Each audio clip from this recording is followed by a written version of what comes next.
In this screencast, we will learn some strategies for analyzing the prompt you've been given to make sure that whatever topic you choose will fit well with the assignment.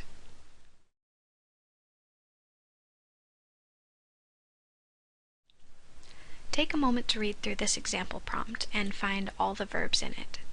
Pay special attention to key verbs, ones like define or compare, that tell you how to write the essay.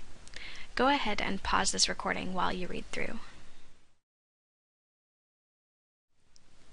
Here you can see that I've highlighted the key verbs in yellow and all the other verbs in blue. So it looks like for this assignment we need to research, make a claim, explain, and examine the topic that we choose. What about this verb, examine?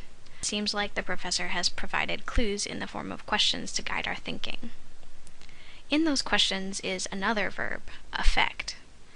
Even though these questions aren't presented as part of the requirements of the essay, the fact that the same verb is repeated in all three questions means it's probably a big part of the assignment. Try to look for patterns like this one in your own assignment prompt.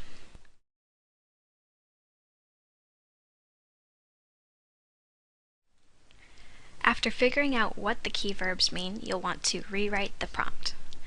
Doing this will help you think through it more easily later on, and putting it into your own words also gives you the chance to make sure you understand it well enough to get started with your researching and your writing.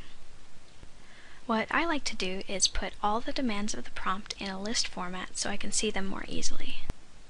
Then I rearrange them and check to see if there are any duplicates, items in the list that are really asking for the same thing. So first, to rearrange, I'm going to move all of the formatting requirements together. So 8 pages double space goes down to the bottom.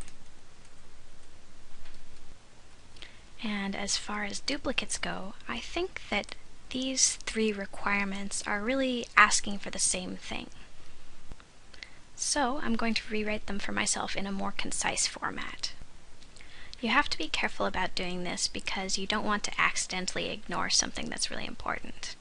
If you're not sure what part of the prompt is asking, always check with your professor. One thing that I'm not sure about with this prompt is whether I need to answer all 3 of these questions specifically in my essay, or whether they were just there to help me get started brainstorming. So, when you feel you have a good grasp of your prompt, we're ready to start thinking about topics.